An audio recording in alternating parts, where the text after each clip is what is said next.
Your arms. Are you satisfied with the way you've been represented? So to say. I'm sorry? So to say. I'm sorry, what? So to say, yeah, a little bit. So you're lucky that your attorney was able to negotiate for you and only get 1 year for somebody who's been to prison. You're not stepping up to the plate and being a father they can look up to. It's probably best that you cut them loose so that perhaps they can have a good start in life without you in it and bringing nonsense. Move on. All right, everyone. Today we've got quite the courtroom showdown. A no-nonsense judge is facing off against a full-grown male Karen who's absolutely livid at his own attorney. Why? Because she only managed to reduce his sentence to 1 year behind bars, despite the fact that he's already been to prison before. And get this, he's in court for stalking a complete stranger by following them in his car like some kind of creep. Seriously, what was his plan here? Some people just refuse to take responsibility for their actions. Drop your thoughts in the comments while we dive into this wild case and watch Judge Boyd put this guy in his place, possibly for the first time in his life. Let's get into it. Up to $10,000 fine. Did you understand? You can unfold your arms. Has anyone promised you anything other than the plea? Are you satisfied with the way you've been represented? So to say. I'm sorry? So to say. I'm sorry, what? So to say, yeah, a little bit. Okay, I don't understand the first. No. All right. Do you want a jury trial? No. Because we'll give you one. So again, we're back to the questioner. Are you satisfied with the way you've been represented? All right, the court will find that defendant has, I'm sorry, now are you a U.S. citizen? Yes, ma'am. All right, the court is finding there's sufficient evidence to find you guilty, and the court is finding you guilty. Are you proceeding with sentencing? Yes, Your Honor. All right, is there anything you wish to say on behalf of your client?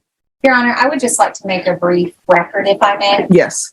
I just want, for the record, to state to the court that I had discussed this case at length with my client.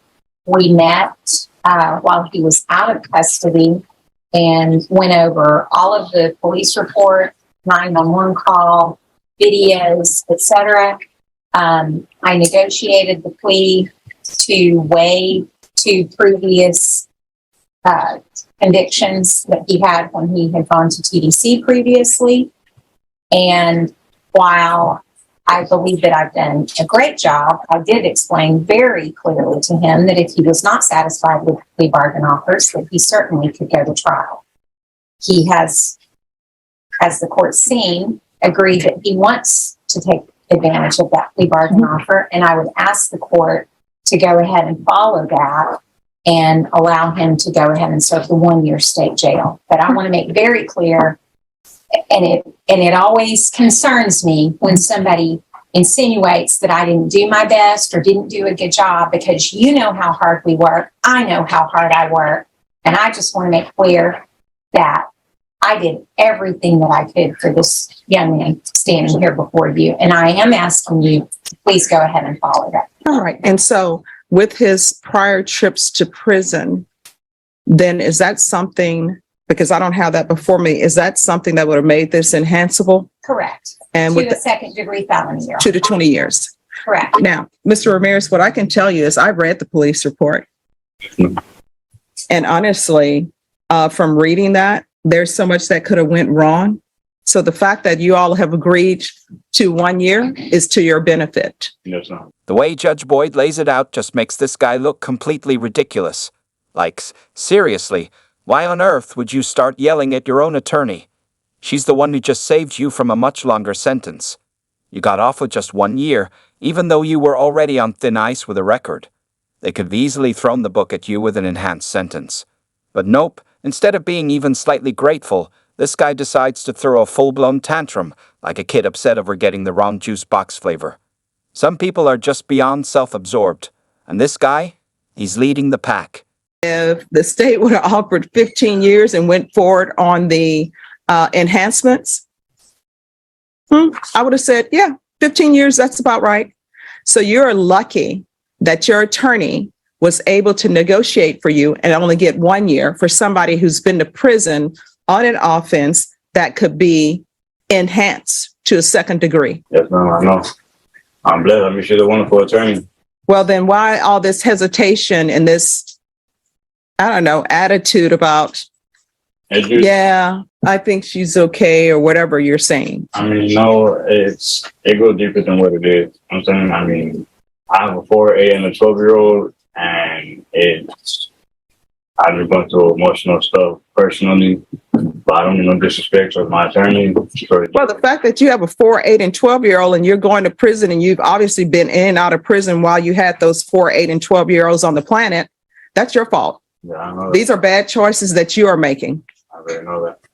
And so if you want to be in your children's life, that is not your attorney's fault. That's all on you Yeah. for not doing what you're supposed to do.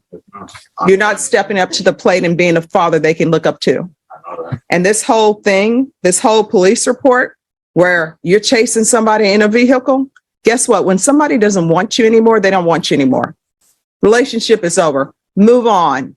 And all of these relationships that people are in. Somebody that this was I know. a stranger. I know, but all of these relationships that people are in with spouses, with girlfriends, with boyfriends, you have known your parents longer than you've known these people. These people come into your life for a year or 2 years and you act like you can't live without them. So here's the thing. You have children on the planet. If you're not going to be a good father to them, if you're going to be in and out of the prison, it's probably best that you cut them loose so that perhaps they can have a good start in life without you in it and bring in nonsense. I'm going to follow your agreement. I'm going to sentence you to 1 year in the state jail facility, give you credit for any time served. And I was tempted not to give you any credit, which I could do for that.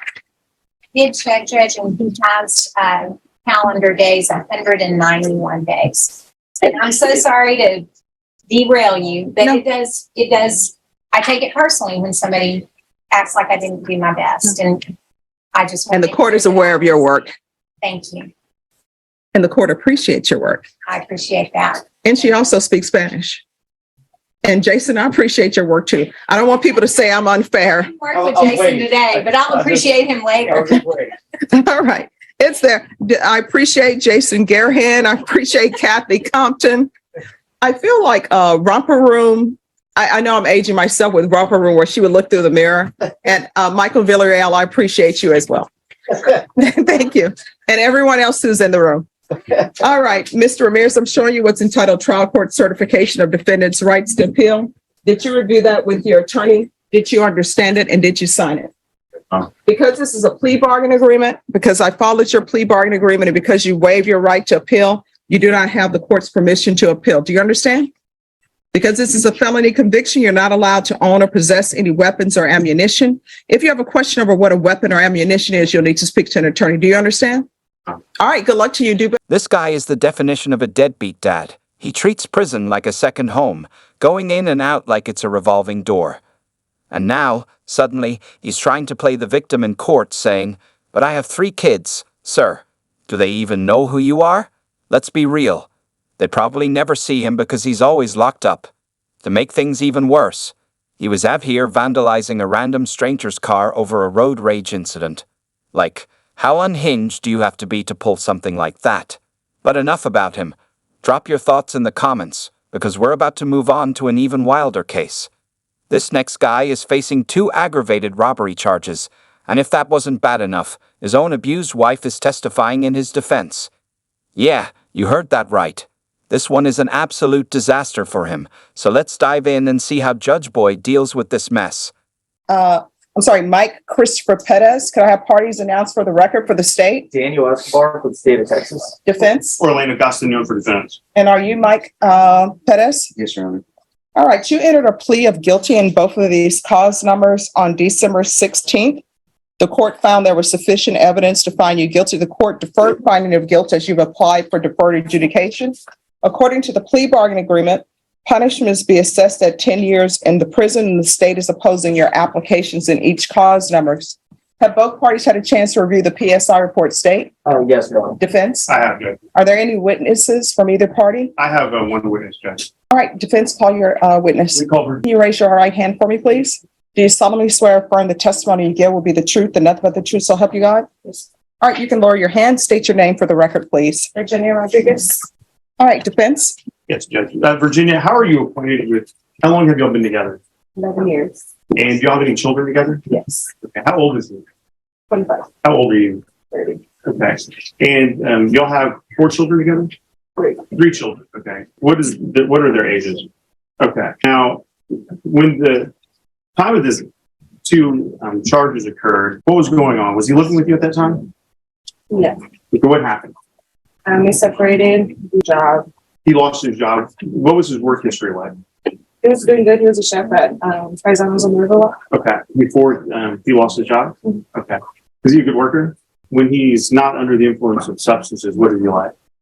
He's a good guy. He's a good son. Okay. In his home life, he also has, I guess, disabled parents. Is that right? His mom's on dialysis. And when he was out, he was helping her. Okay. Now, you said he lost his job at the time this occurred, right? Was he abusing some substances? I believe he was on pills. You believe he was on pills? Or you're not sure exactly why? You know something was different. Okay. Now, you kicked him out of the house, is that right? And when you kicked him out of the house, what happened? He was doing his own thing.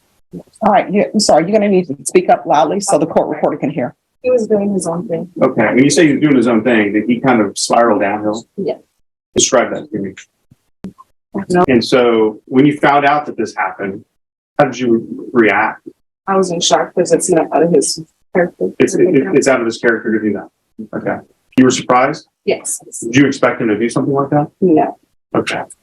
Has he ever been to the penitentiary before? No.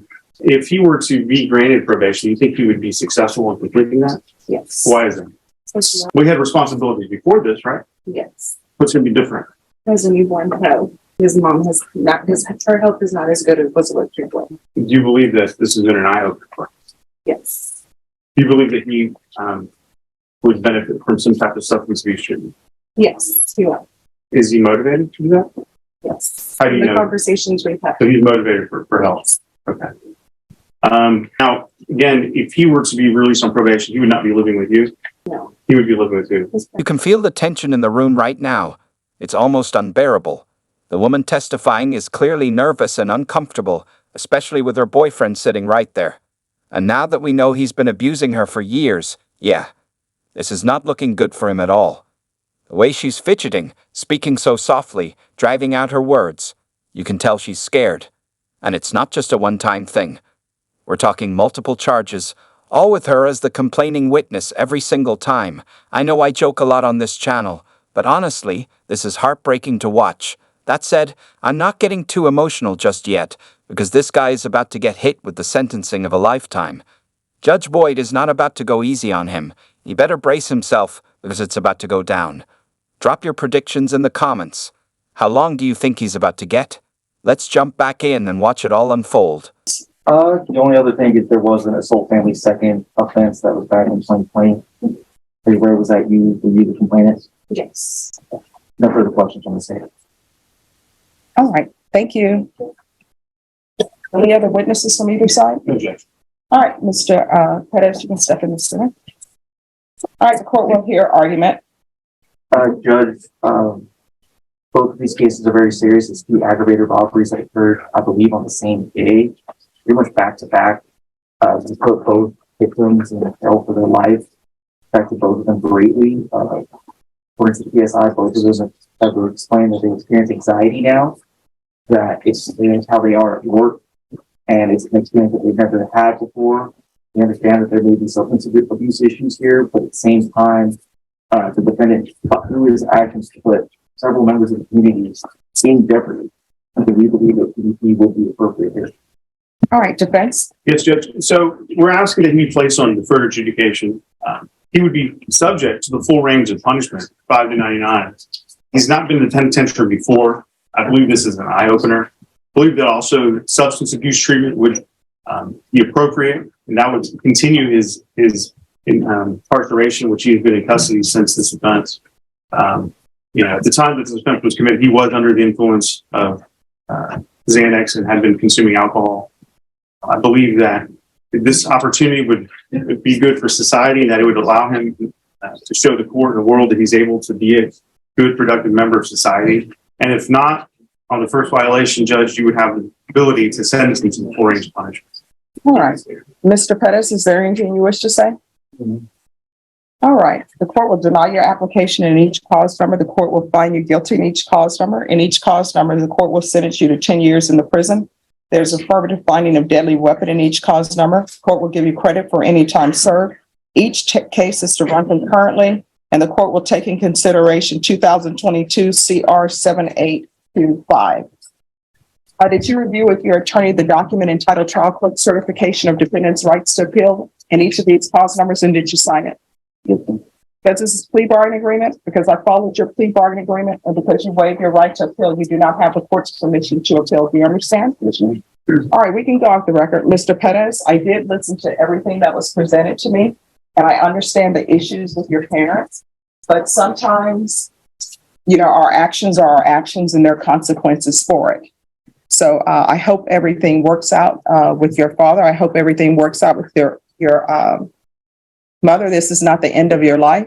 Hopefully, when you go to prison, you will internalize, learn things, take care of any issues that you may have. And when you are released from prison, if you need rehab, there are plenty of rehab places that are free. Get into some sober support meetings and do. Well, guys, I got to say, I'm pretty satisfied with Judge Boyd's ruling on this one. This man didn't just traumatize the people he robbed. He's also got a long history of abusing his wife. That's not something you can just brush off, so I'm more than okay with the 10 years he got. That said, I do believe in second chances. Hopefully, prison actually does its job and helps him change his ways. And honestly, maybe this is a blessing in disguise for his girlfriend too. Some time away from him might finally give her the space to find herself without him looming over her like a storm cloud of chaos. Let's be real, he's had plenty of chances to get it together. Some of these charges date all the way back to 2016, so it's about time he finally faces some real consequences. Now, whether he learns from them, well, that's up to him. What do you guys think? Was the sentence too harsh, or did Judge Boyd get it right this time? Drop your thoughts in the comments. As always, I appreciate you all for watching. Thank you so much, and take care.